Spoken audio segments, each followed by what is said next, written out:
Have you or a loved one been diagnosed with squamous cell carcinoma? If so, you might be entitled to a huge government reimbursement. The government pays out thousands of cash settlements each year to people just like you. So please, call 1-800-LAW4U and get your cash settlement today. I'm Atticus Finch. The law offices of Reamer and Finch will fight for you. It's Hollywood's biggest event of the year, the Academy Awards. On Thursday, the Academy of Motion Picture Arts and Sciences announced its nominees for the 2008 year. The Curious Case of Benjamin Button received 13 nominations, including Best Picture and Best Director. Brad Pitt picked up his second Oscar nomination for playing the title role in the film. Slumdog Millionaire, an independent film based in India, received 10 nominations. It is favored to win Best Picture and took home the top prize at the Golden Globes on January 13th. Milk, Frost Nixon, and The Reader will also be competing for Best Picture prize. The Dark Knight didn't make the cut, although it was named Best Movie by more critics than any other film released in 2008. Kate Winslet took home 2 Golden Globes in one night and is now a Best Actress nominee for her acting in The Reader. Another notable contender is Robert Downey Jr., who's being considered for Best Supporting Actor for his crazy role as Kirk Lazarus in Tropic Thunder. Mickey Rourke has made quite the comeback.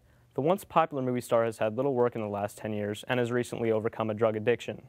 A few weeks ago, he won the Golden Globe for Best Actor and is now an Oscar nominee for his work in Darren Aronofsky's The Wrestler. But Sean Penn may stand in the way of his victory, as the Milk actor won the Distinguished Award from the Screen Actors Guild a few days ago.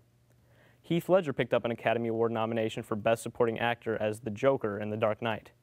The young actor died from an accidental overdose on January 22, 2008. Ledger received his nomination on the one-year anniversary of his death. Dark Knight director Christopher Nolan said that Ledger built himself an incredible place in the history of cinema. He is expected to win the Oscar.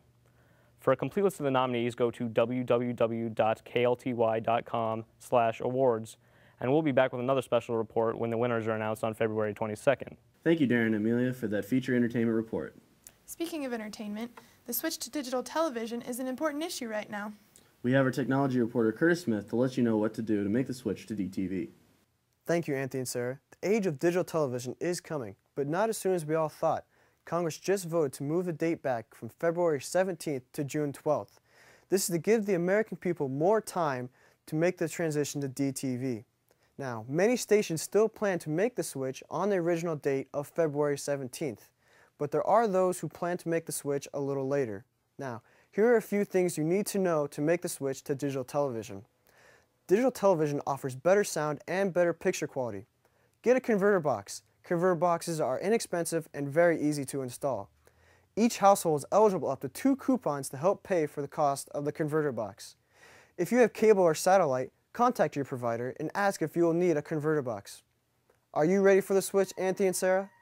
I know I'm ready, and another team that's always ready is our sports team. Let's go now to Ben Schell at the sports desk. Thank you, Anthony. His voice shaking at times, Alex Rodriguez met head-on allegations for testing positive for steroids 6 years ago, telling ESPN that he did in fact take performance-enhancing drugs while playing for the Texas Rangers during a 3-year period beginning in 2001. Rodriguez said that he felt pressure to perform at a high level.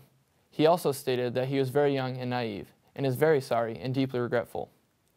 Many people are very surprised by the story, but more importantly, they are happy he came out and took responsibility for it. Unfortunately, Rodriguez isn't the only one facing illegal situations in the sports news tonight. Reporter Jason Pope has a special report on the Olympic champion, Michael Phelps. Thanks, Ben. There have been 8 arrests this past week dealing with the Michael Phelps incident. Phelps, who was pictured smoking a bong at a party, has now been sentenced to 3 months suspension from swimming and has lost his sponsorship with Kellogg. Of the 8 arrests, 7 of them were dealing with possession and distribution of drugs, while the 8th one was unique as the man was trying to sell the bong that Phelps used on eBay. Stay tuned for more details. I'm Jason Pope for KLTY Sports. Back to you at the sports desk, Ben. Thank you, Jason. Now we'll send it over to reporter Ben Knag, who is in Iowa City and has an update on our 2009 Iowa Hawkeye wrestling squad. Thanks, Ben. It's senior night here in Iowa City as the university honors their 4 senior wrestlers, Derek Carreau, Charlie Folk, T.H. Leet, and Alex Surtsis.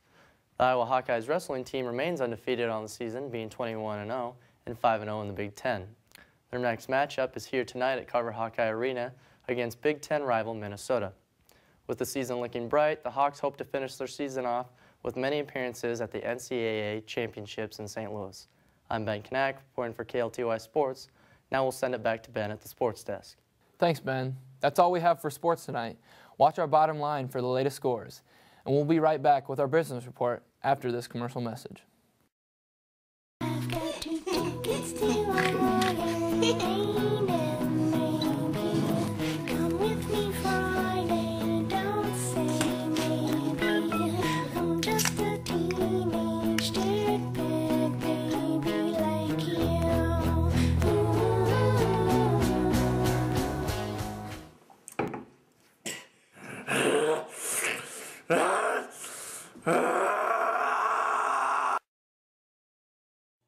Be sure to visit KLTY.com for breaking news and up-to-the-minute weather. Welcome back. This is Jake Maywee with your business report. The stock market has taken a turn for the worse today as the Dow, NASDAQ, and S&P have all taken record losses. This may be attributed to the Senate passing its version of the $838 billion stimulus package. Now back to Anthony and Sarah to wrap up tonight's broadcast.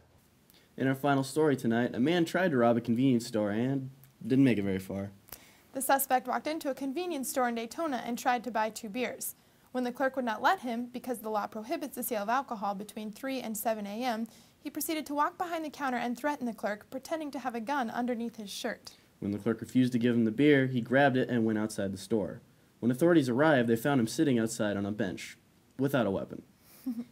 That's all for tonight. Thanks for joining us. I'm Sarah Robbins. And I'm Anthony Mitchell. Good night.